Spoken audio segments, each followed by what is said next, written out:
This podcast is rated R for restricted. Under 17 requires accompanying parent or adult guardian. Mission success.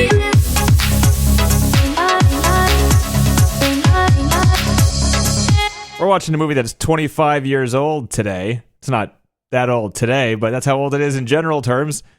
Okay. We are watching the best movies ever made most of the time, and that includes this week. We are down to number 10 on the list. We watched 240 of the best movies of all time.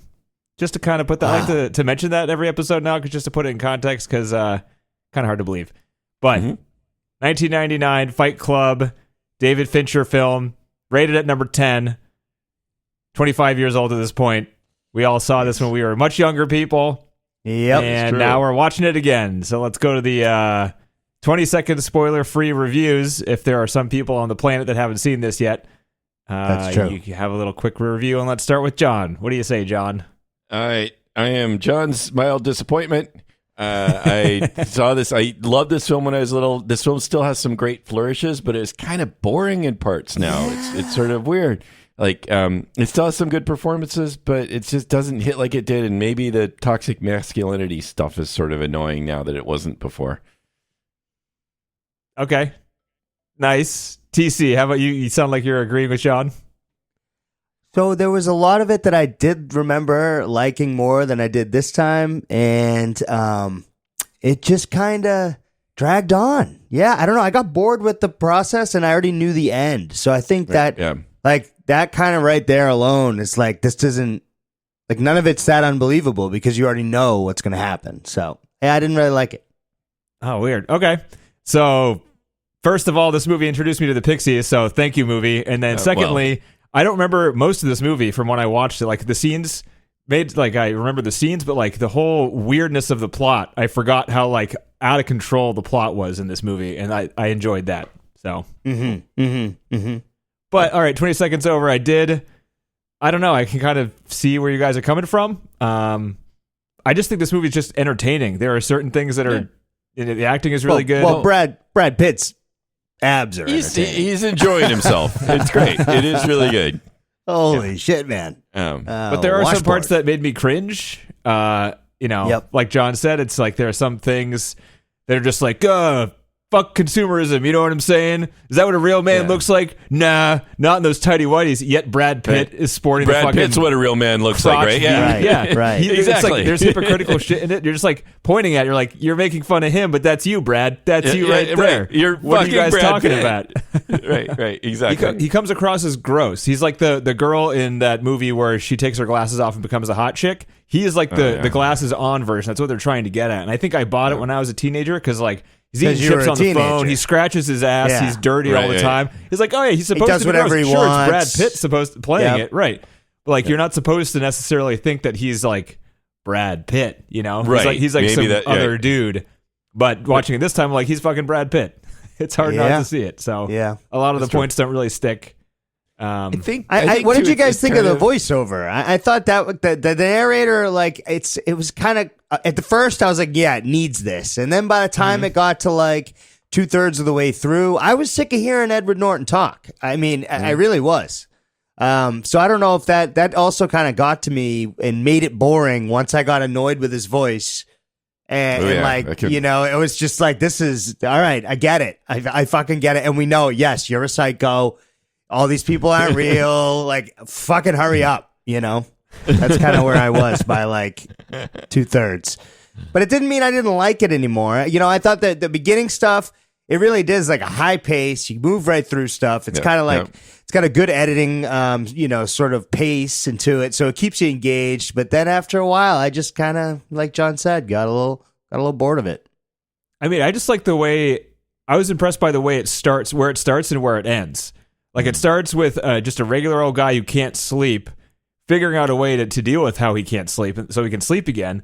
And then just it devolves into him becoming like having a split personality and getting a bunch of like lost people into a cult. And then that cult, he points them like more and more into like destroying credit card companies. Like, it's the most insane idea ridiculous. in a plot. And it works. And I think that's pretty damn cool because like I literally can't think of any other movie that like starts from one place and ends in such a distant place. Like even The Matrix doesn't seem like it goes as crazy as this movie I think goes. that's a really fair point. I think once you know it, it loses its luster. You fortunately Totally. lost. I think I've seen this. This must be like the 4th or 5th time I've seen the film. I think it don't was know at least 3 I for me. Yeah, So yeah. that could Yeah, have at done least it like too. 5, 6, or 7. I used to have this on my computer. This was back right when the internet started, and you could download. Like I had The Matrix, I had this movie, and I had like South Park, Bigger, Longer, and Uncut, like Nice. 2000, Oh, baby. on my laptop. There That's all you you go. need. Those 3 movies. That's great. Yeah. So yeah, seen it a lot. But I do really love. There's not as many. It doesn't seem to hit. I don't think towards the end as much. But the flourishes towards the beginning are so awesome. Like the smooth camera movement to the van and how they do all of that is really cool. The opening sequences are fun. And then like when he's talking about the IKEA speech and you're seeing the catalog in his room. I mean, it's just. Were you That guys kind of, checking like, just, prices? I was. Right. I was It's so checking fucking prices. Oh yeah, I was like, oh, $39 for that pillow. I don't know. That doesn't seem like it would be like that much more right now. I mean, it seems kind of comparable. You know, that's what I was doing during that whole scene. Yeah. Nice. But there's a playfulness there that I really liked, but that sort of fades out because again the movie is just more serious action and it's a really good point, Denny. Like sort of the way it keeps building and gets crazier and crazier in terms of what's happening and that he's doing it. Yeah, I don't know, but I was knew more all focused this. on the end because I knew where it ended. Like it starts at the ending, and I knew how they got there. But then, like when it cuts from the gun in the mouth to where it starts, I was just impressed at like how far away they went from where they end up. And like so, I wasn't necessarily like, oh, I saw the ending coming. That's disappointing because it kind of ruined the whole thing. I was like, they started it as a normal movie. This could have been a movie about going to like therapy. Right? The whole movie is basically like an advertisement for, hey, you should go to fucking therapy. You Even should if you're probably a talk guy. about what's Right. bothering There's you. a lot of Right. easier Oh, you things can't to sleep? do. Go to the doctor. Yeah. Yeah. I mean, it's basically like you can think of this movie as an average, like men are forced to be masculine a lot of the time, and they're like therapy is considered like a feminine type of thing, depending on who you're talking to. So men don't like to do it. And therefore, because he can't do therapy, he has to start fighting himself and fighting other people and doing crazy, stupid shit like peeing in soup and doing all this like stupid adolescent shit. That's just like, you know, some of the stuff that they talk about in this movie that seems hyper masculine, I kind of let it go because it seems to me like most of the movie is like pointing at it and saying, this is stupid. If you think this stuff is cool, it's not, it's childish. You know, Yeah. Well, and it's kind of clear thing. that the character is overcompensating, and that's what he thinks in his head is success as a man, even though, as you can see, he does not have any of those traits, right? So, Right. And, you know, I mean, you kind of accept it because of that. But again, you don't really know that until you get to the end. Like, so since I've seen it, I know that coming in. Yeah. So maybe I Right. gave him a little bit more leeway there and didn't really focus on any of that this time. But yeah, I could see if you were watching this and you didn't know what happens at the end, like in the sense that he had completely lost or how his they mind. get there. Yeah, right.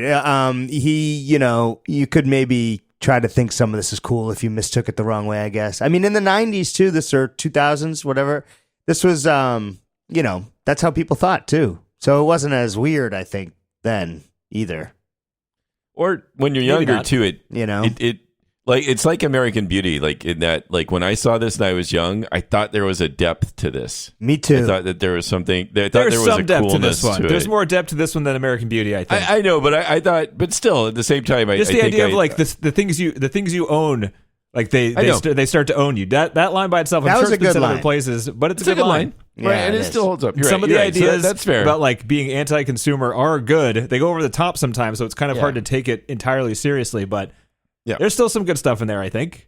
That's fair. That's I fair. mean, I think bitch that, I think tits. though. Can't argue with that. That was hilarious. I mean, you see I Meatloaf think coming at as you with a- those yeah, huge knockers.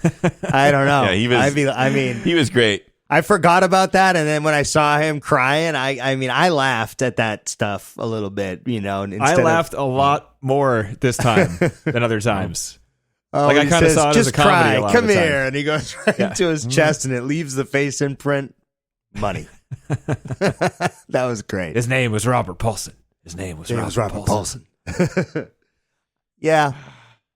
I mean, is there a lot of like stuff to know about this movie, Denny? Because I mean, I can't. A decent amount. Yeah. Okay. So this movie was actually right at the forefront of the DVD. So like this won like all the awards. They used to have awards for DVDs back then when they were pushing the format. And David Fincher was the first big director to back the special features on a DVD. So like he got really involved. Okay. He like funded a lot of it himself. There was 4 commentary tracks on it. I listened to 2. Because I only have time to listen to 2 commentary tracks these days, guys. I don't know what we're going to do about Lord of the Rings. No. Oh, God. Yeah. Gonna have to space those ones out. Fincher was on one by himself, and the other one was Fincher and the 3 main actors on there. So worth listening to, I think. Right. If you wanted information, listen to the Fincher one. If you want to feel like you're hanging out with some movie stars, listen to the actor one. Okay. That seems like it could be kind of fun. It was pretty good. Was it? They're funny? Yeah, and the funny thing is, going through, like, I usually skim IMDb and this trivia and stuff, and a lot of the facts they have on there, when you listen to them on the commentary track, they're probably just joking. Oh, wow. So, like, they have them on there as, like, this is true, but then you listen to them and you're like, Edward Norton was fucking around. I think he's when he making said that up. Like, right. Yeah. So I don't think that's back true. then they didn't really fact check that. They just assembled it, rendered it, put it on the DVD. Nobody really was the wiser. Even with AI, if AI scanned the commentary to see if the facts were true, we're like, oh yeah, he said that. And you're like, you can't get the tone, AI. That's right. AI cannot pick up sarcastic tones. That's true. That's the next step in AI. That's true. Yeah. So there is trivia, but I don't know what else is there. I had a great experience because I watched this on Hulu. There's one thing that happened that was surreal. So there's the scene where Ed talks about he's an insomniac and you don't really sleep when you're an insomniac. And he's sitting there starting to fall asleep on the couch watching TV, and without any kind of forewarning, I was watching on Hulu. It cuts to commercial, and Tom Brady is selling Hertz rent-a-cars. And I did not pick up that I was watching a commercial from Hulu. I thought, shit, Tom Brady was in Fight Club. I had no idea because I thought they would just move right into that because it's old. But Tom Brady's always looked the same, so it didn't matter. Actually, he still looks like he's like 30. But so I'm like sitting there watching this, like, holy shit, he's like pitching rent-a-cars in Fight Club. I had no idea. It turned out it was just a real shitty commercial, but it fit seamlessly into the insomnia part of it. So I that was the most enjoyable part of the movie for me. I got tricked. And you guys didn't get physical media for this. One of the most enjoyable things that happened to me is me and Naomi were like, all right, let's watch Fight Club right now. I have like the physical disc for the commentaries. We pop in the disc, and what pops up on the screen is the title page for Never Been Kissed, the Drew Barrymore movie. Oh, and really? We're sitting there like, they fuck up the DVD? Like, what the fuck is this? Why is it like I don't own that movie and it's on the screen? And then after like 10 seconds, it goes to like the spinning shot with all the like it does a static thing and then cuts to the spinning shot of all the IKEA furniture. So it just fucks with you. The DVD menu. Wow. It's like you put it Never Been really Kissed. Cool. And it sits or like on it back long then, enough it was to be like a marketing thing. They're like, we pay for that first load. You know? Oh, maybe too. Yeah, it was just I honestly think it was to fuck with you. They tried many times to just fuck with all the things like the Regency logo and all of the movie studio logos in the beginning. They tried to fuck with them, to show like Tyler in them or to do something weird, like hide a dick in them, that sort of thing. They're like, no, tried to do weird shit. Yeah, with the titles, they're like, no, you can't fuck with our logo. No, you can't. Yeah, but in the movie we put a frame of porn in a film. Can we do that in the DVD? They're like, no. What's wrong with you? Something I found weird in this one too, and not weird, but like with nicer TVs and faster refresh times or whatever, I found it really easy to see Tyler in the flash shots. You know, like when he pops up. Oh yeah, I saw them quite a bit. It was obvious, I thought, but I remember like watching it way back in the day, and it wasn't that obvious. Huh? It's interesting. Yeah, I thought it was HD makes it less effective. I think I did keep seeing them. Yeah. So it's just weird. I think like it might have worked better on crappier TVs, crappier laptop screens, lower quality film, not HD mastered. I don't know. Yeah. I'm saying we're losing something with all this high tech shit, guys. That's right. It's easier to see the flaws. Yeah. The Lawnmower Man looked really good on a VHS tape, but now when you get the Blu-ray, it looks like shit, and I feel bad for Pierce Brosnan whenever I watch it, which is freaking. There you go. At least once or twice a week. the best movie ever made. That's okay. Better than Point All Break. right, then. Oh, you can't ask me that question, John. That's too hard. I'm sorry. I'm sorry. Oh, yeah, I don't want to make you choose between your children. Yeah. I love them both in different ways. But yeah, so I watched this. I think TC, we were the same age. I didn't know the twist watching this the first time. John, did you know the twist watching this the first time? No. No, I didn't. I had no clue. No. I think that was fantastic, not knowing the twist, because it doesn't give it away. No. And it's really hard to see how it doesn't give it away, mostly because of the Marla stuff.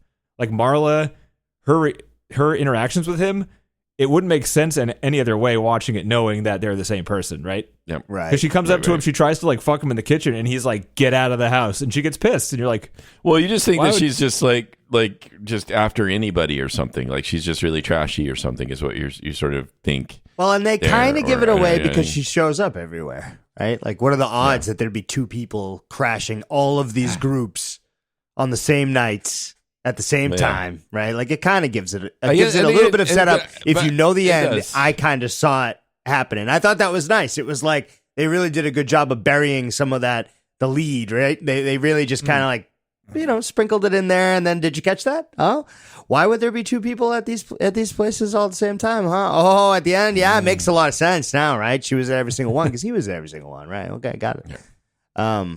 So I thought they did some of that, like where they peppered in the writing that it was coming. But if you have no clue, then you'd never see that coming. I don't think. "Yeah, Yeah. that's a good point."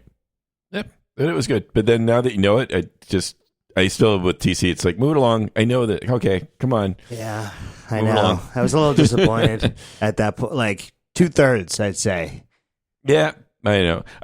I think I was hoping. I was kind of sad just because I liked how all the excitement and the playfulness at the beginning when that was fading out. I was kind of sad I wasn't seeing more of that because I that was like more what I was in the mood for anyway. It's like I just like that. But again, that's not where the film wants to go. It wants to be more dark and a little bit serious. Well, there's there. in some that sense, stuff but- like that. I think the front Yeah. it front loads all that stuff. But I mean, there's like the 3D sex scene, like the moving camera sex scene. That was pretty pretty unique. good. Right, that's it. Yeah, It's pretty awesome. They used the same technique from The Matrix during that with a bunch of yeah. still cameras, and then they took like the actual faces.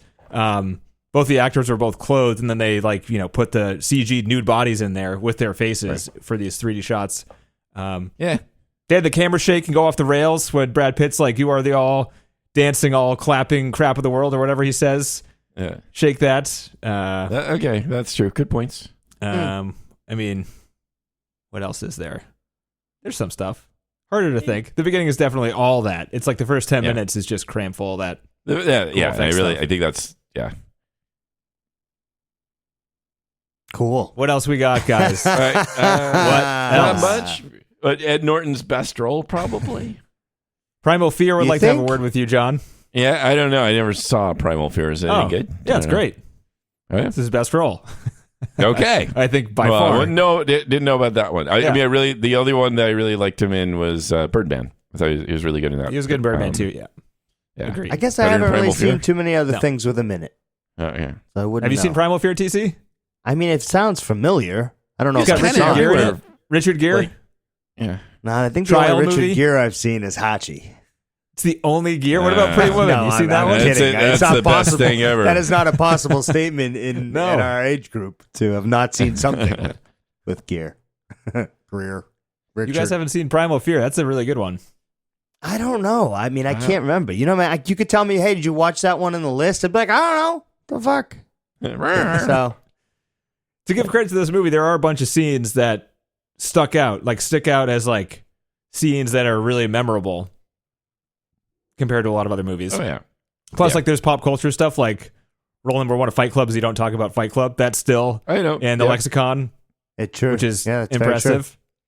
Well, I mean, in the book, a lot of that stuff comes from the book, and the book definitely has this style, this sort of playful, like it's even more so like you hear it in some of the narration and stuff. You know, the I am Jack's liver, all that shit. I mean, the book is just chock full of that kind of stuff all over the place.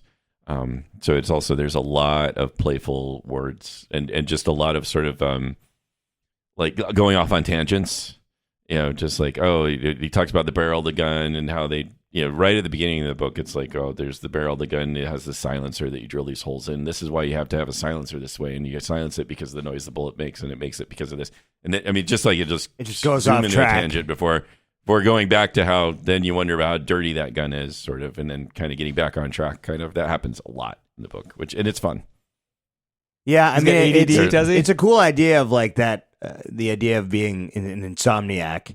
And just kind of it's like what could that mean if you've gone without sleep for that many days? And so they were able to play around with some of that stuff, but I don't know, like they could have probably done more, but they wanted to hide that fact. So we only got to see the opener as like, this is what happens when you're losing your mind. Right. Yeah. Well, they thought about doing it in a more serious or they thought about so Helena Bonham Carter and Edward Norton thought about going to actual treatment facilities and learning how they teach people, but then they decided not to do that because David Fincher was trying to create a dark comedy. So they figured if they did anything serious, then, it wouldn't be as funny. And they didn't want to feel bad making fun of this thing. Right. You're right. You almost don't want to make it. It sort of does a good job of that too, in a way. I think they don't really. And there's actually, so let me tell you another part. So they actually had the scene where he was joking. Well, what you don't see is one of the things where he's threatening his boss, joking about coming through the office and shooting it up. But while they were making this movie, while they were filming it, Columbine happened. So they considered throwing that scene out. But what they did instead was they made it serious for like the one time in the movie where that scene is serious, and it's like. There's no jokes in that part, or they didn't attempt to put jokes in it, but the rest of it, they're trying to make funny. Yeah, but I think I didn't get I didn't get the feeling that they're making fun of these self-help groups or these other people that are suffering. They sort of did a good job of walking the line there, I think. You don't think the guys without testicles groups and they're all crying and stuff, like that was a little bit funny. Pretty funny. but I didn't feel it, but not putting them down. I don't know. It just didn't, for some reason, I don't know if it's just because the focus on the narrator and Ed and his problems anyway, and he's so miserable. I just didn't feel like they were being made the butt of the joke necessarily either. I don't know. I wasn't like going, God, that sucks. These are people are suffering and we're sitting here making fun of them. But I think maybe just because he's so miserable, it doesn't come off that way. I don't know. But I didn't walk. I mean, I could see how a film could do this, and basically it looks like you're just making fun of suffering people. And that doesn't seem to be the case either. It's true. Yeah, it's probably because he's suffering. And you're like, well, they're all suffering. They can it's all not be like made he's fun happy. of. Yeah. It's not like he's happy saying, look at these miserable idiots. I'm just going to, yeah. And he wasn't going there. He didn't feel better because he went there to make fun of them. He went there to cry with them. So like he went down with them. Just he needed somebody to feel sorry for him, sort of, and then helped him feel better. And then what he really needed to do is beat people up, though, or get beat up. I mean, that's the answer to everything, isn't it? Yeah. Beat yourself up. So in this movie, he's out in the back of the bar beating himself up, and three guys come up watching this guy kick the shit out of himself and go, hey, this guy. This is cool. This guy is a cool guy this right guy here. This is a leader. Right. Yeah, this guy. We need to follow this guy. Skim over that. They're like, at the twist at the end, you're like, wait a minute. If he's the only one, then how did he start this whole thing? I mean, I kind of assumed that maybe none of those people existed. He was just in the basement by himself. Oh. Shit. Interesting. Well, then who was waiting on him at dinner? Like, how's he getting lunch with all these people with the bloody noses and the broken... orbital I mean, he bones showed up to work with it was all in his mind. None of this happened. Face, and the boss looked at him crazy, but nothing happened.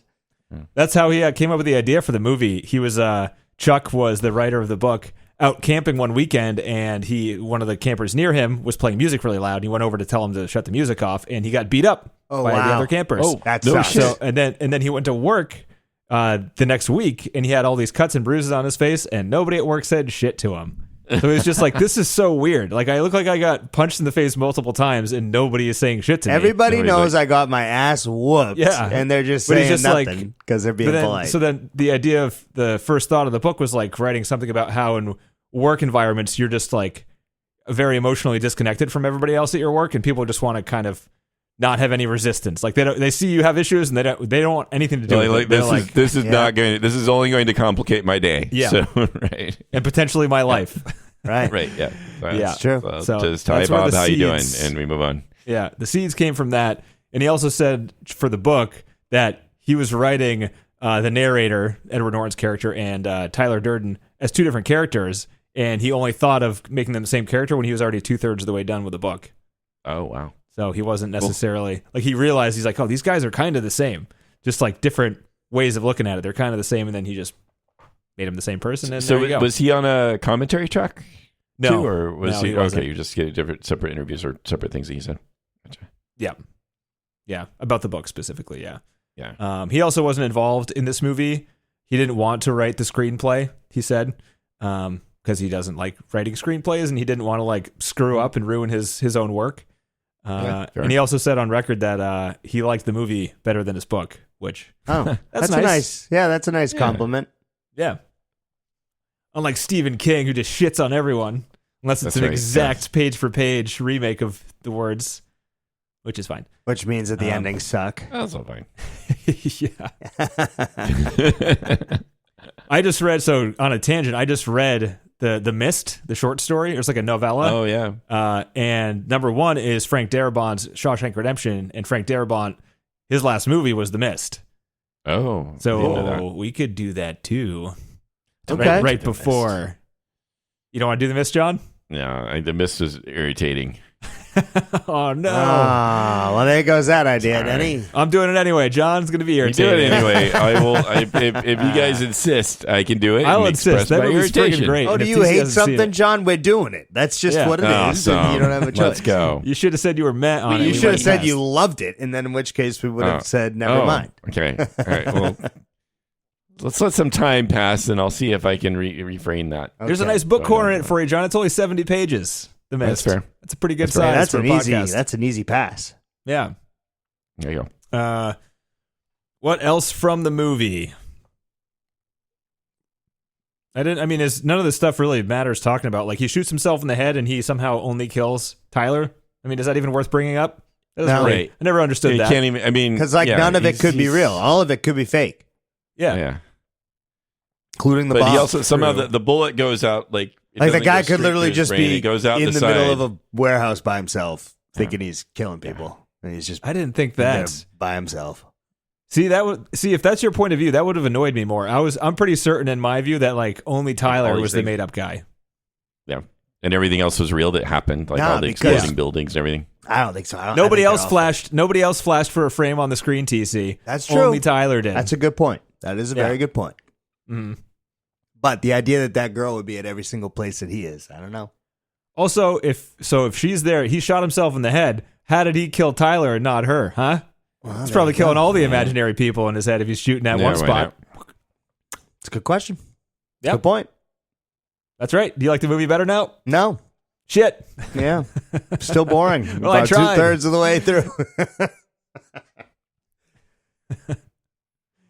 But I mean, so in terms of twists, this is like one of the best ones, probably, at least one of the most famous ones. I would give it. I'd give it a well-known rating of a high rating for that for sure. Yeah, as far as a film twist, yes, Yeah. up there with The Sixth Sense being one of the big ones too. And The Prestige. Yeah. Mm. You think The Prestige is pretty good? You just annoyed at the I- movie. You just don't like Christopher He Nolan. just doesn't like it. So it Did we, doesn't matter. we did that one, didn't we? We did it, right? We did. We did it. Right. Me and you were yeah. both annoyed at the second viewing, I think. TC hadn't seen it and Yeah. loved it. We both Yeah, remembered yeah. loving it on our first watch just- and then had to watch the it again, more and it I- was yeah. super annoying how it repeated everything over and over again. Right. The older I get, the more just generally annoyed I am. So Well, that's just what happens. So That's don't listen okay. to me is what you're saying. Ignore Yeah. everything I I'm say. getting I'm to be cranky. a grumpy old man. Yeah. Yeah. That sounds about right. I mean, we've been doing this for nearly 10 years now, and you've always been cranky, so what are you talking about? Well, that's true. I think we've been making the same. same joke for 7 years. Yeah. Right. You say 7. We're over 8. We're pushing 9 here. Nah, but the joke came in probably a Decade. year in or so. Just to, back when John was in his 30s and he was feeling real spry and young. Oh yeah, spicy then. Yeah. man, back in my 30s when I was feeling spry young. Good old days. Oh boy. Well, it's good to be old because that means you don't have to like fall for movies like this, right? Oh man, Brad Pitt looks so cool. Look at his hair. I want to dye my hair, spike it up, That'd be wear better. freaking I wanna go sunglasses, get pop beat my up. collar. Yeah. That'll be cool. I want to go pick a fight with someone and lose. I mean, those were some funny scenes where the guy's trying his best to fight, and like, the little wimpy guy he comes chasing after him, and When he's spraying him with the hose. yeah, great. There's a shot in that scene where the camera jerks, and it's not supposed to jerk, but the cameramen are laughing so hard that they accidentally hit the camera. No, really? Nice.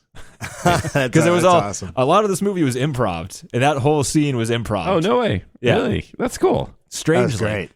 Like even one of the scenes where they didn't know how to write the scene where Brad Pitt and Edward Norton go to the bar, and it's a pretty long scene, and they sit and talk for a while, and it's before they fight for the first time.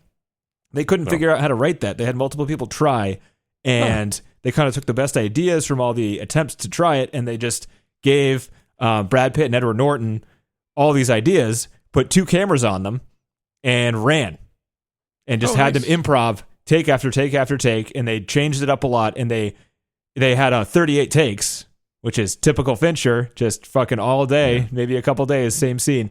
And then once they had all that film, then they edited it together for what you have. So like, oh, nice, entirely improv, I would say, for that scene, and it's kind of the basis for everything that they stand for, which is risky, but it works kind of if you buy into the whole like, corporations bad, jobs are bad. Shit. Sure. Mm-hmm. Mm-hmm. Mm-hmm.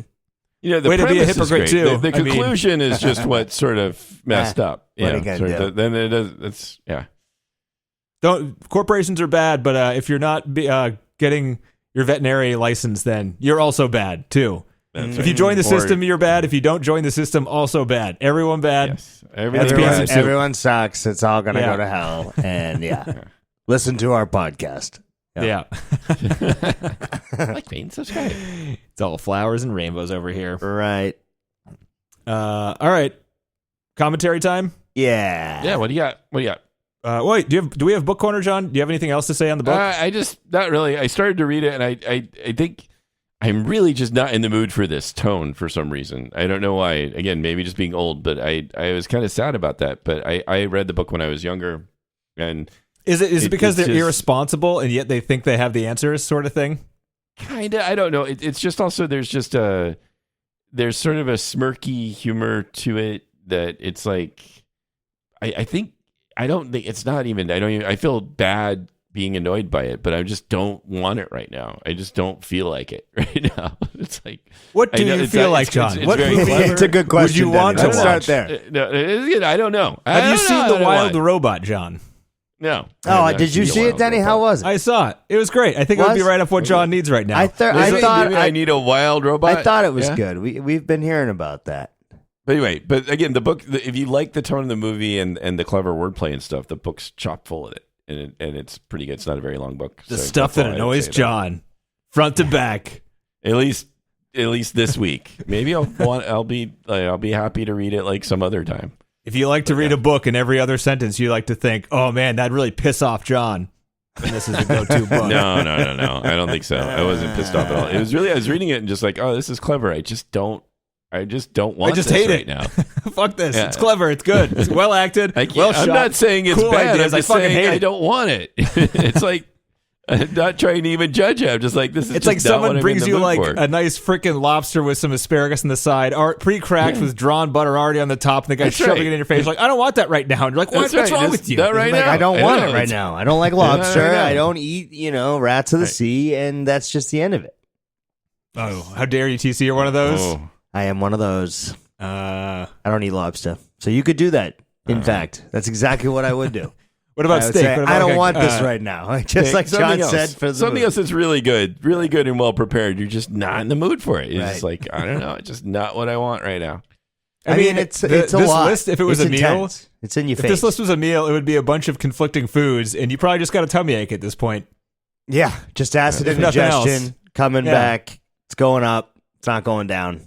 Yeah, you're eating like loaves of bread, followed by a bunch of meat, followed by just candy. Like it's just It's like a bunch of random massive, just disgusting wad of grossness in your belly. That's what this movie is like. But it's fun All right. while you eat it, It's like when you dump a bunch of Milk Duds into your popcorn at the theater, you know? Right Don't in that think about moment, 5 hours from everything's now. great. And then, Yeah. Who has end of Milk Duds movie, in? and Do you're those signing the even check, exist? and not so much. John, you reach your hand in, you don't know what you're going to get. Milk Duds? Straight to the Those- bottom. I mean, That's Milk like Duds are old good. people candy. Junior I didn't know Mints. they had You're Milk old. Duds. What are you talking? You're old. Eat it, John. You're old. I don't want Milk Stop Duds. fighting it, John. You can eat Milk Duds. You're old. No, don't Yeah. give me the Milk Duds. No. What are they? They're just like chocolate covered caramel, aren't they? Yeah, it sounds fucking awful, That's doesn't it? I'm awesome. going to slap you. Yeah, that sounds great. Why wouldn't you want that? Those are the best parts of Not my candy bars. popcorn. And popcorn, yes. I don't know. Is that the only one you do, Denny, or do you do others mixed in? I mean, honestly, I was just saying that. I used to do that as a kid. I just get popcorn these days. I skip. But then usually Naomi gets frozen Junior Mints. that's kind of nice. They usually go back and Oh. forth. Yeah. Interesting. I Junior got Mints are good. Skittles typically. You got to every smuggle time. those Skittles in, are right? good 'Cause too. they're I not just gonna go right for pre-prepare the those sugar you. directly in. What about Starbursts? I can't do Starburst. I don't know. It affects my stomach now. What? Yeah, Aren't they like the exact makes same? it burn. Oh. I don't like it. And Oh, you're okay really? with Skittles? Yeah, oh yeah, Skittles great. Yeah, I was going to say. That's Skittles amazing. Skittles dissolve in my mouth. Whereas Skittles- Because you don't sometimes chew I them, you think just I- swallow them whole. Skittles I are think just sometimes like I candy-coated swallow the Starburst. Starburst I on mean- accident. I think that's what happens. Yes. I was like, Oh, it's so ouch. good. Then it just goes down. Those corners. That's it. Yeah. Oops. I ate the whole thing. Too Time for much. another What I one. should do Too is good probably to chew. open another one. Yeah. Why would I stop? I lost it. I don't know. I didn't like lemon anyway. Let's move on to strawberry. That seems right. Love a pink. This has been candy time. Yeah, that's right. I'm laughing more talking about I candy just go for the Than we red were vines. about the Happy- movie. Exactly. Yeah. Add the red vines. Those are easy on your stomach. You go for the red vines. But then you're punching people in the They back don't- of the head during the movie. What? Because you have them and you bite it and you can't get it and just punch somebody in the back of the head. Because it's so Oh. difficult to eat. And they're trying to I eat their see. candy and then they spill their Skittles. Well, they and don't everyone's have them mad. anymore. Then they get It's all up, then they Twizzlers fight and shit. you. You got a black eye, you go into work, and they don't ask anything. It's weird. Yeah. Yeah. You got anything to contribute to our candy story, John? Any other candy scenarios you want to explore? I threw the licorice in there. Nobody's listening. I did that. I did. I used it. A bunch of people. Talk about That's an good old stuff. person. What more do you want from me? Candy. Yeah, I know. Get some licorice. He's My bitching about favorite milk candy- duds, talking about licorice. Come on. You get a strip of paper and it's got little sugar dots on it. You got to eat Hey, the those dots, are great. but then the Dots paper are goes great. in. Don't mess with Were dots. they just called dots? Remember that we were the No, kids no. and you just take it off the paper and you pop it in And the you'd mouth? eat the paper? Oh, it's It'd great. be half paper? No. I do not remember that. I don't wasn't. think I ever wasn't had part those. of the slow crowd like you were, Daddy. I mean, I used to eat them straight off the paper, and the paper got wet, and I was just eating paper. I mean, I get it. How can you not? Yeah, I was a child. I wanted the I- sugar as fast as possible. My girlfriend just texted me from the other room. Dots are gross. Wait, you're talking? There are dots now, which are like jelly There are beans. dots. We're not talking Yeah. about those. No, remember the dots on the They're paper? not jelly beans. Yeah, yeah, they're called dots. I don't think they were called dots though. That's what I called them. No, but they were But you dots. called Nightmare on Elm Street Freddy, so Yeah, you're right. not good. I don't remember things. So yeah, Yeah. Freddie was eating dots, and you know, That's why you like the movie Hachi. It's really easy to label and remember. You know, That's true. as long as the That's movie is right. named Forrest Gump, then you know which Two movie you're syllables looking at. about a one-syllable dog. You know, Yeah. so there we go. I got that part down. So the main character's name is in the title. I like it. If That's not, right. fuck it. That's right. Commentary. So, not the most densely packed commentary tracks, but it was still, some pretty good stuff. The title screen had its own budget. It was made before the movie, and it actually helped Helena Bonham Carter get interested in the role. So it was used to also get more money for the movie itself. The movie had originally $50 million for a budget, and right when they started filming, David Fincher was like, "We need $67 million." And one of the main producers at Regency was like, "Fuck that, no!" And he ended up quitting. And then they had enough money. Like Regency only partially funded it. They funded $25 million initially. So one of the dudes quit, being like, "You're crazy. That's way too much money." They had enough money to keep filming, and they sent him weekly some weekly dailies or whatever. They sent him footage every week to be like, "Check it out. Don't you want to be a part of this?" Because this guy was tied to the money from Regency, and because the first 3 weeks of him getting the footage was so good that he's like, "Okay, I think we can actually, do this." Nice. Which is weird to hear. Did they film it in sequence? Or I just wonder what parts they were showing him. They didn't say specifically, but they did say that Edward was, I think this might be specifically now that I'm thinking about it, Edward lost weight over the course of the movie, and Brad Pitt went to the tanning booth over the course of the movie. So Okay. I think he may have gotten skinnier and Brad may have gotten tanner. I didn't notice that, but that's what happened. But they didn't specifically say in what order they shot it. Okay. But they did shoot it in they shot it in 200 locations. There were 300 individual scenes, and they created 72 sets. Damn. Holy cow. One of the sets was the house that they lived in. That entire Victorian old set thing. That was built. That was real. They built it In a soundstage? No, they built it. So they found this area that was a bunch of old commercial areas that was all broken down and stuff. All that stuff that you saw around it was all real. And some big developer it was right on the water. So a big developer was going to buy up all this land and turn it into a big port. But there was a period of time where they didn't need it. So they knew that it was super cheap because someone had already spent money on it and nobody else could build on it. No one was using it for anything. So they rented it for super cheap to build this house. And yeah, built the whole Pretty thing. lucky. Pretty lucky. It had a good vibe to it. It was dark and dingy and Yeah, it was a good set. yeah. Yeah. Good, Really good set. It had a nice narrative walkthrough of the house too. It was a nice sequence there where they kind of walk you through the whole house, show you how everything's not working. And they do show, like, there's that one scene where it doesn't show Helena's character. What is her name? Dang, she's not even number 3. Looking at IMDb, she is the 10th credited person in this movie. What the fuck? Damn. That's stupid. Marla? Meatloaf is number 3. Yeah, Marla. Helena Bonham Marla Carter. Harris. That's dumb. But yeah, there's the whole scene where, like, she and Brad, it's a continuous take, and Edward Norton's in the foreground, and they're, like, arguing separately with Edward, and they're never, like, in the room at the same time, and it's one take. And they're just going, like, out the door in the front and down to the basement and up the stairs and stuff. Like, that's all pretty good to give a sense of the house. Guess how much so this movie ended up having a $67 million budget. Guess how much Brad Pitt got paid on this movie? Don't know. Nothing. $17.5 million. Holy shit. Ooh. He got paid up front or did he take a He got paid up front. Wow. Edward Norton got paid $2.5 million.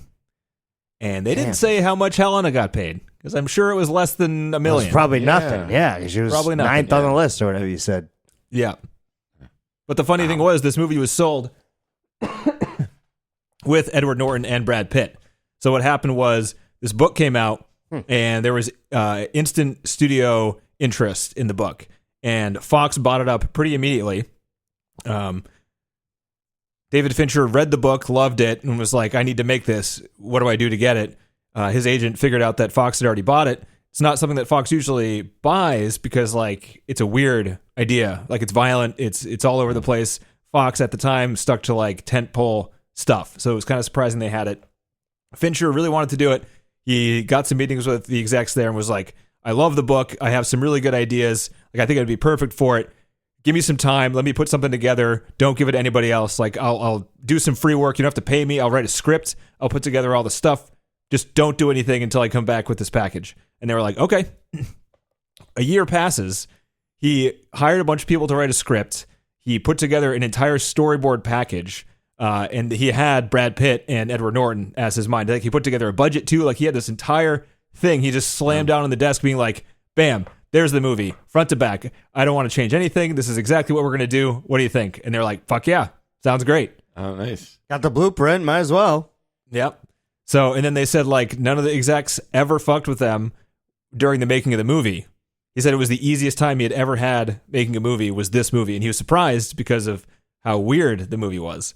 Yeah. But he thinks that since he gave him the backbone, it wasn't like the storyboards helped. There's no conceptual BS. It's like, no, I mean, he's got it. It's literally fun. They've got it all the way through. He credits it to, like, usually it's like a script and people read the script. But then when you get to, like, weird stuff, they're just like, oh, I don't remember this in the script or whatever. And they're like, you got to get rid of that part. That part's weird. Just do, like, make it about therapy or something.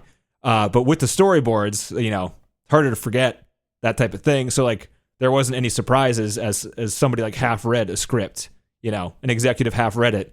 and didn't read the part that upset them later once they're like mid-filming or whatever the fuck happens with those people. So yeah, smooth sailing, which was nice for them. All right. Oh yeah. So they had Meatloaf coming in for an audition. Edward was already cast, and he was like hanging out with David Fincher, I guess. Fincher was like, I got Meatloaf coming in. He's going to audition for the role of Bob. And Edward Norton's like, dude, David, you can't just get all your music video friends to come in and audition for these roles. Like, we need good actors, right? And he's just like, yeah, just give it a shot. 30 seconds into his audition, he got the role. Like, he came in with the higher voice and did the scene with the hugging, and Edward was laughing, and Fincher was like, this is great. It's perfect. So then 30-second audition, Meatloaf got the role. Nice. Good for Meatloaf.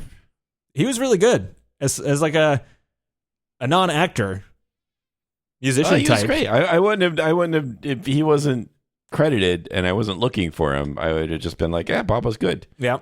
It's funny too because he was way more overweight before this. Like when in his heyday of his musical career in the 70s and 80s, he had spent 10 years losing weight prior to this movie and been successful at it. And then this role had him put on a over 100-pound fat suit with giant boobs. right. That was who he was. And they wanted to get the boob sag and the belly sag correct. So the fat suit was just filled with bird seed. So the thing was it was heavy as fuck. Oh my God. And it moved, like it looked real, because like usually with the fat suit it's all foam and stuff. Yeah, but like so Meatloaf's it, kind of a big guy. Too rigid. It doesn't like Right. actually move around. But he was jiggling because it was birdseed, and he's big enough where like he could handle it.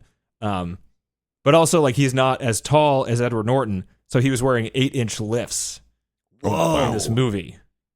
So I would never have guessed that. he had a lot of shit on in this movie, which is pretty funny because he just looks really big. And it's funny in real life when you see him like arrive to set. I'm sure. Can you imagine? Yeah. Like you're Before like, he gets what is into his going on here? On the commentary track, Edward Norton mentioned Richard Schneckle. Remember Schneckle? He's done some commentary tracks. I hated him. Oh, is he the old guy? He's one of the old guys. Yeah, he's not Cowie. Oh, yeah, But he's Schneckle. I remember. Yeah. So, he's written a lot of Right. books and stuff, and he did criticism, and Edward Norton name dropped him, and I was like, what the fuck? This is weird. Yeah. Helena really on street. Oh, that car scene where Helena's in between cars, and she's talking to Edward. That's real. All those cars are real. There's no special effects there. And sometimes David said one time the cars were really close, and one time a passing car hit one of the buttons on her jacket. That's how close the cars were. Oh, to her. wow. So no effects there. Just dangerous filmmaking. Yikes! Yeah, but she did a great job of just. I like the scene how she's just unconcerned. Yeah. And she's just talking at him, and that's pretty brave on her part to do that. He remained so focused. Trust the stunt drivers. Yeah, jeez. They acted knowing that there was a voiceover, but they didn't do the thing that Forrest Gump did and record the voiceover and play it on set. They just guessed at the timing, knowing that there was going to be a voiceover some length in there. So Did they just do a lot of editing in this? I mean, afterwards then? I don't know if there's just an awful lot of like post-production work here. If they did a lot of improv so it seems like, and with a lot of takes, right? So then. Tons of takes. This movie produced 3 times as much film as the average movie of the same length. Yeah. Damn. Yeah. So Fincher shoots and shoots and shoots. Multiple so cameras. Lots of stuff to pull from. Lots of stuff. I mean, he loves editing. He's a music video guy initially, so like he likes splicing stuff and experimenting. They did a lot of permanent process for this movie. Once he had like a scene he liked, he did like chemical processes to make it dirtier and things like that, like unchangeable editing techniques. So that was back. This was back. They had a lot of CG in this movie, but it was still back when like filters weren't a ready available thing, right? You still had to do like certain things most of the time to make things look dirty if you wanted to do that. So the hybrid times. Nowadays you wouldn't risk that. No way. Well, I say that, but Dune 2 risked it. Remember Dune 2? They did the weird infrared camera during the Arrakis. No, not Arrakis scenes. The anyway, getting on a tangent here. The scene where Brad Pitt is riding around the house on a bike. He doesn't have any pants on. Oh, It's very hard to see, Nice. but he's got no pants on. You can kind of see it when he flies when he crashes and flies up in the air. His crash was pretty funny. Yeah, It was a pretty funny crash. but they had to. That was one of the things they had to edit out. Was Brad Pitt's ass? Like there was a shot. There's a lot of shots where they had it in there, but in one of the close to final cuts, they had it obvious that Brad Pitt's ass was hanging out, and they cut it out. It wasn't the studio telling them to do it, but Fincher was like, it just didn't. It didn't work. We don't need it there, and it's not. Yeah. We got enough naked Pitt in this movie. Come on, Right. That's right. Don't make us all look bad twice. Yeah. They were both making fun of how dark the movie looked. So so when I say both, I mean Edward Norton and Brad Pitt were the most talkative on the commentary track with everyone, and they were making fun of David Fincher and how dark all the scenes were. Frequently, they'd be like, "Look how dark this is. You could have lit this a little better." And at one point during the commentary, Fincher was like, "Stop it, funny. Stop it!" And they stopped it, right? Like you He guys was, agree, pissed. right? It could be a little bit lighter, just a little That's bit. funny. That's funny. He got pissed. Stop it. Yeah. 138 days shoot. That's a Wow. long time. That seems like a long it's a time long for time. this. Mm-hmm. Well, all those locations and all those sets, man. Yeah. 2 days of the shoot were Ed beating himself up in the office.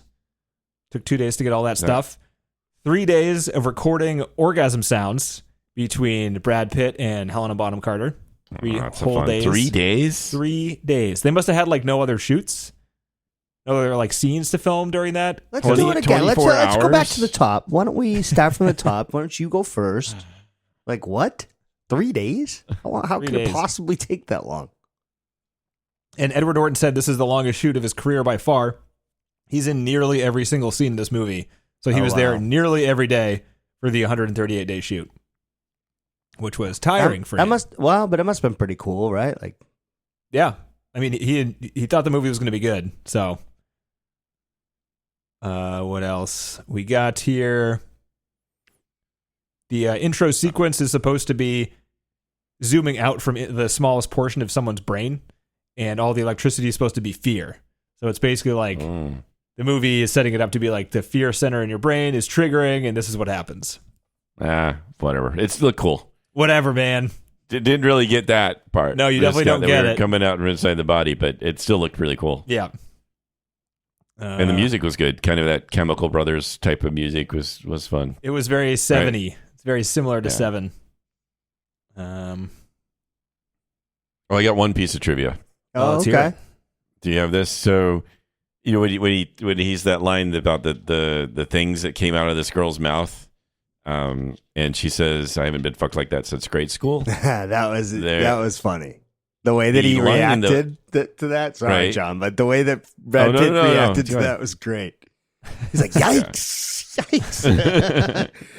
Anyway, go on, John. The line from the book was, "I want to have your abortion," Oh, and a producer thought that was a little bit too far. so they made them change it. Yeah, Yeah. And that's making it less icky. Nice. yeah. I mean, Helena also said it was funny. she didn't know what grade school was because she's British. Oh, So right. she Yeah. looked up So it she was thought that elementary meant high school. school. Yeah, so she looked it up Yeah. after the movie, and she's like, "Oh, I didn't know that's what that meant." Whoops. interesting. So what?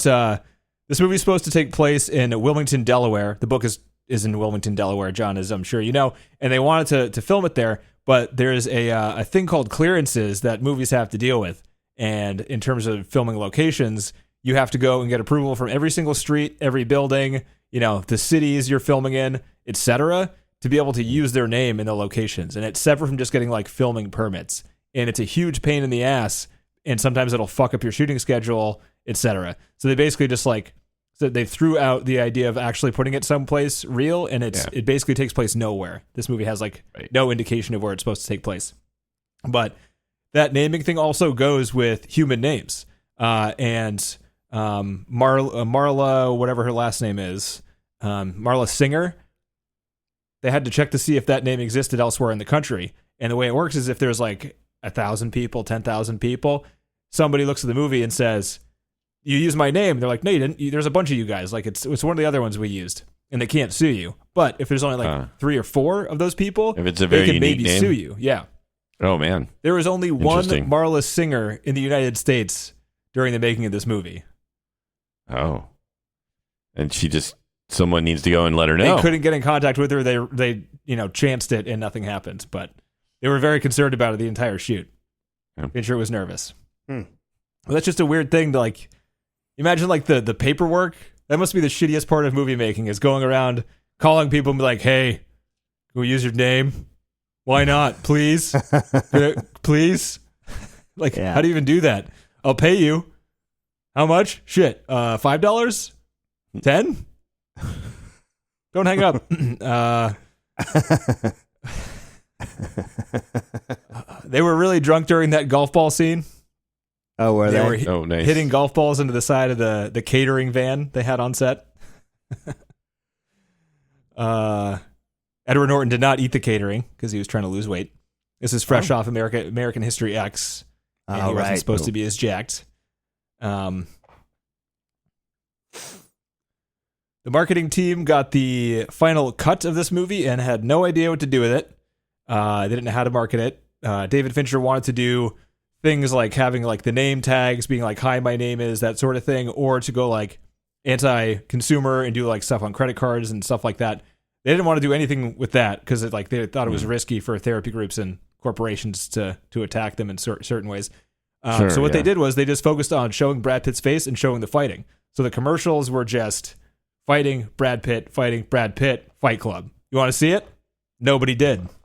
The movie did not do that well. It probably didn't help that Rosie O'Donnell at the time attacked it on her show. This is how old this movie was. This is back when Rosie O'Donnell had a television show. And the week it came out, she said she saw it that week. She spoiled the ending on television and then told people not to go see it. Oh my God. Wow. So everyone in this movie hates Rosie O'Donnell. I feel like that's a common thing in Hollywood. To hate Rosie O'Donnell? Yeah. Yeah. I mean, what a fucked up thing to do. Who spoils a movie if you have a TV show? Especially when you're in the business. It makes sense. Right. Like, you know how hard people work, right? Yeah. I mean, God, you know. It's probably why she's not around anymore, I can imagine. Maybe. Like, it's got to be a factor. Right? Yeah. I have no idea. That's why no one talks shit on frickin' what's his name? Weinberg. Not Weinberg. Fucking Weinstein. Weinstein. Yeah. You have to like play Weinberg. nice. Otherwise you don't have a career, right? That's the whole thing. Mm-hmm. I'm surprised. I assumed. Or Diddy did that too? Yeah. As soon as Diddy was music. arrested, then all the allegations are coming out. Once he's free and shit, can't say anything. Might lose your career. Well, you got the NDAs live and stuff. Mm-hmm. Pretty fucked up. Sure is. But I thought this movie, when it came out, it had a lot of buzz. It seemed like a lot of people's. For people our age, I was surprised, and for men probably. Yeah, fair. I just assumed it was successful, so I'm a little surprised to hear that it wasn't. Did you see it in theaters, John? Yeah. No, you didn't. Yeah, I did. Did you really? Did I? This movie had a huge life on VHS and DVD. Maybe I didn't then. I have no recollection. Did I? I don't know. I don't know. This movie did pretty poorly at the box office. I could have. I'll tell you that. I bet you watched it on DVD. This movie did poorly at the box office, but because of physical media sales, just with DVDs, it made $10 million. All right. Wow. I probably rented it. Yeah, and That since was a then there's like Blockbuster rental. Blu-rays and rentals, and it's probably doing pretty good now. But yeah, thanks to the physical media, it sold 50 million copies. Wow. Damn. Or $50 million worth of copies, I should say. That's a big difference, but 50 is the number. There were some people they considered for the role of Marla. Courtney Love and Winona Ryder were considered. The last two were Reese Witherspoon and Helena Bonham Carter. And David Fincher wanted Helena, but the studios wanted Reese, so Reese was cast. But then somehow, I guess is Reese made out of wanted to have anything to do with that's it. what happened. I don't know how you get cast in a movie and not know what kind of movie it is, but once she was cast, she realized how dark the movie was going to be and was like, I don't want to do No, what not now? my brand. It's just kind of no kidding. So Yeah. I'm glad it wasn't anybody else. I mean, this is the first thing I saw Helena Bonham Carter in, and it's pretty She was really, iconic. really good. Yeah. Yeah. It's pretty perfect for it. I mean, she's very similar in all her roles, but Yeah. she Yeah. flies around the screen, kind of all crazy, almost like a whacked out Johnny Depp. Yeah. Yeah.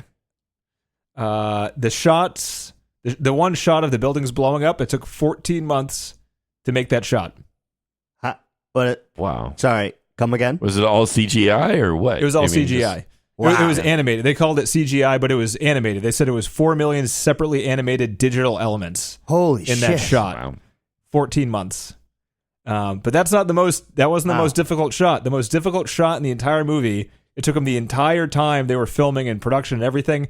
It was the shot zooming out from the trash can towards the beginning of the movie, where it kind of really? it shows like a bunch of like trash and it comes Oh. out and it twists and it comes out. I know, it's awesome. Yeah.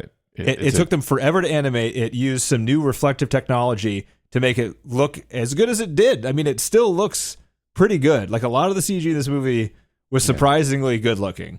Yep. But that took what is this one? It took 8 hours to render one frame in that trash shot. Shit. And that's 'Cause back then, after too, they 'cause already the animated it computer and did sucked, everything with right? the program. That was just Wow. to shit out one frame. Took 8 hours. And then, like, what if And it they was said- fucked up? They would have to go back and start all over Do it for again. another 8 hours. Oh, the pixels Holy fucked up over shit. here.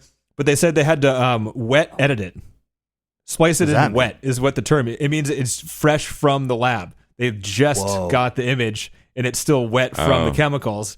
Like that's how and then they went straight to production. That's how like late in the process Wow. that shot was put in the movie. That's impressive. Yeah. And the last piece of trivia I have is about Meatloaf's fat suits. They made two. So Rob Bottin actually made them. Remember Rob Bottin? He worked on The Thing. He is the special effects dude that did all the special effects for The Thing. It drove him crazy. He went to the mental institution. He's done some of the best special effects movies that exist. He hasn't worked in like 20 years at this point. But he did this, and they ended up creating two fat suits, one with nipples and one without nipples, because they didn't know how the studio was going to react to big old nipples on Meatloaf. Oh, okay. So first they tried the nipples one, and the studio didn't say anything. Oh, all right.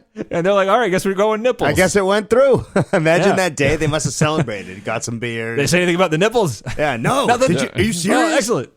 It passed. We got the nipples, We got the nipples. Just weird things to consider when you're making movies like this. There really are. Are It's the not your money people going to typical be mad job. at the big old nipples? Let's Yep. find out. And like they had conference calls about it, you know? I'm just saying the special effects guy, this is my life now. He's like, yeah, okay, we want a fat suit. We want one with nipples and one without nipples. I gotta make two. Yeah, because we don't know about the nipples. I gotta make some nipples. Okay, All right. this is the last job I do. That guy's not sad about making those nipples, John. That's what he lives I know for. he's That's gonna make probably the best true. I'm fucking going to make these nipples ever, the most as far as realistic giant nipples This I've is ever gonna seen in my be- life. Yeah, I've been waiting that's for right, this I know. moment ever since I started this. Shaving the rubber. He's like, I'm getting paid for this. This is great. It's like I've always been a boob guy. This is awesome. But all right, so the real question is, would you put this in the top 250? Not this week. Not this week. I'm struggling I'll to say yes. I'll so say that my probably no. personal I my know. personal preference, top 250, no. Best made movie, like artistically, no. But then if you just listed like the movies that have ingrained themselves in pop culture the most, I know. It's I one know, of them. yeah. Yes. That's true. Influential, career making perform. Well, I mean, these guys are already stars, but I don't know. But still iconic performances. Edward, this is the first thing I saw yeah. Edward Norton in. I don't know if it's just because I was young at the time, but like he's pretty great in this movie. Yeah, I don't know. The Pixies. That's Oh, yeah. enough for Freaking- Denny. that- I mean, that it didn't song matter at the after end, that. Right. That is a fair point. It's such a good song for that moment in the movie. It's so good. Yeah. And the Pixies are a great band to get into and freaking enjoy for. The Pixies. 20 years. Yeah, sure. Yeah, right. The You like youth the and all, Pixies, yeah. TC? I love the Pixies, but that doesn't Oh, mean, great. that's going to translate from this movie. John, you like the Pixies? We're going to have to kick you off the podcast. But no, of course I love the Pixies. Yeah, exactly. Doolittle's It's kind an of hard awesome to album. dislike the But Pixies. I never, Or I got to, Doolittle. you know. I never heard anything like Debaser, but I never heard anything like that. There's that nothing like album was so Debaser varied. still. That song is I know, awesome. but it still it's almost like has like a death metal screech to it in there. But that was I just remember like really liking so many songs on the album, but then kind of being freaked out a little by the others. But then you grew into it, didn't you, John? It's good. No, you, it's you good. matured as a music fan, didn't you? Yeah, yep. Yeah. All right. So we're going no. Mine averages out to a no. I got three different ones. It's right. This is probably going to be the highest one that's a no. This is number 10. That's crazy. I know. I know, That's it pretty is. wild. And it shouldn't be. I agree. Practically speaking, it shouldn't be a no. But there you go. Like in terms of you make all of the good points, but I'm still going to say no just because I'm going to be stubborn. No, I think practically speaking, it should be a no. No, I mean, it Depends on how you weigh it, I guess. I'm saying I just thinking in terms of you think about the movie's influence, the things that it did, the people, the acting, blah blah blah. That seems like it should be a yes. Like the way you laid it out there very nicely. That's also true for frickin' Armageddon. You John. can't even agree with me when I agree with you. You have to still argue with me. No, I'm disagreeing with you. Armageddon fits all that same thing. Everyone knows, I don't want to close my eyes. That's not the reason for it to be in the top 250. You were just saying these are reasons it should be in the top 250. Fuck you. No, I was saying it shouldn't be. I was saying I don't think it should be. You were saying you think it should be. You're just grumpy. You were listing all these reasons though why it should be, even though you don't think it should be. And I was saying for the pop culture portion it should be. For the artistic portion it shouldn't be, and for my personal it shouldn't be. Artistic, but they're good performances, and the style is good. I mean, there's a lot of meticulously well I think if you were to put a movie that's similar to this, I guess it is on the list, but like La Haine should be higher than it is compared to this movie. Oh, God, yeah. Well, yeah. Right? That's true. That's it's true. the same kind of thing. It's about angry young men and, the stupid situations they get themselves into. The part about that movie that works better is that they're young. These guys are fucking old peeing into soup. Like, that is just stupid. Like, as a comedy, it kind of works, but as a movie that is trying to have a coherent point, which is something I think an artistically sound movie needs, it doesn't have that. It's more of just like an entertaining comedy, really, is what it is. I'm happy. It's more like a Guy Ritchie that film, much better. It's like a Guy Ritchie film. Yeah. Slightly better made, but Guy Ritchie, I mean, it's close. Yeah, there's like interesting shots. It's fast I was paced, thinking, good it's acting, gritty, it's dark, memorable characters. Right. But I was thinking in tone too. It's like Train Spotting is like this, but that one is so much better. I think, and it's because there's an actual message, and the tone is consistent, and they're younger. Like it fits, too. Like the message in this one is don't get split personality disorder and try to sleep. That's about it. There you go. But if you do, what you got to do is shoot yourself sort of in there. The message is go to therapy before any of this stuff helps. If you can't sleep, go to the doctor. Right. Get some fucking medication. Help yourself out. Don't just like self-medicate by going to these fucking crazy things. Don't blame the government. He was trying to go to the doctor. He was trying to go to the doctor. Right. He went to that one doc in the ER that he was chasing around. He was trying to get some pills, and the doc told him to go meditate. So he tried. He did that one little trial. He never went to therapy. Just go to therapy. I know. It's a pro-therapy movie. There you Good go. Stuff. There you go. Reduce the stigma. So next week we got a pause in the 250. There is a movie coming out that I'd like to see. Yeah, what is it? It is called A Real Pain. Okay. Sounds promising. Yeah. What's it about? It is. You want me to read you the synopsis? No, I don't want the synopsis maybe necessarily. No, how about this? Never mind. I want to go in blind. What is the genre? It looks like the kind of dramatic comedy that what is it called? The Holdovers was. It looks like kind of like The Holdovers. I'm in. Let's do it. And it's got Jesse Eisenberg and Kieran Culkin as the main characters. Oh, sweet. They're like they're brothers or something. They're like cousins or something. Yeah. Yeah. And they go on like a trip together. I saw a trailer for this. It looked fun. Yeah, it's getting really good reviews. It's got a 96 on Rotten Tomatoes, a 7.5 on IMDb. Trailer looks good. It's out in theaters this week. I think our podcast is really just picking apart the ratings. Like, does Rotten Tomatoes actually have a leg to stand on with their 96%? Does IMDb have a leg to stand on with their number 10? Yeah, is this 4% from Rotten Tomatoes? Are they the real ones? Are they the real critics? Are they the better ones? No, let's do it. I think that's a good idea. Let's go to the. So it's in the theaters. It's in the theaters. Okay, let's do it. Yep. I love it. Yep. Sorry, Gladiator 2. We're gonna go see A Real Pain. Sorry, Wicked. Sorry, Ariana Grande. Yep. She's gonna be really sad. When's Nosferatu coming out? December. That one looks terrifying. It's gonna be good. They just released the rating. It's got like a bunch of nudity, and there's animals being murdered in it. Oh, good! Yay! We gotta hit that one. We gotta hit that one opening night. Oh yeah. I hope it's like it's not Christmas, is it? Because that'll be a problem. Oh Jesus! Yeah, that I don't know about that. Release date. It says 1922. That's a long time ago. It is Christmas. Shit. So we can't.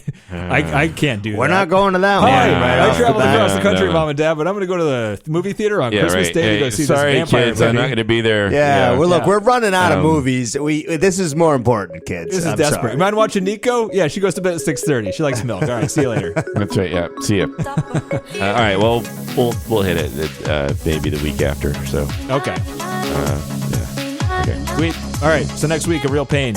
A real pain. All right, sounds good, good. guys. All right, Later. talk to you guys later. Thanks. All right.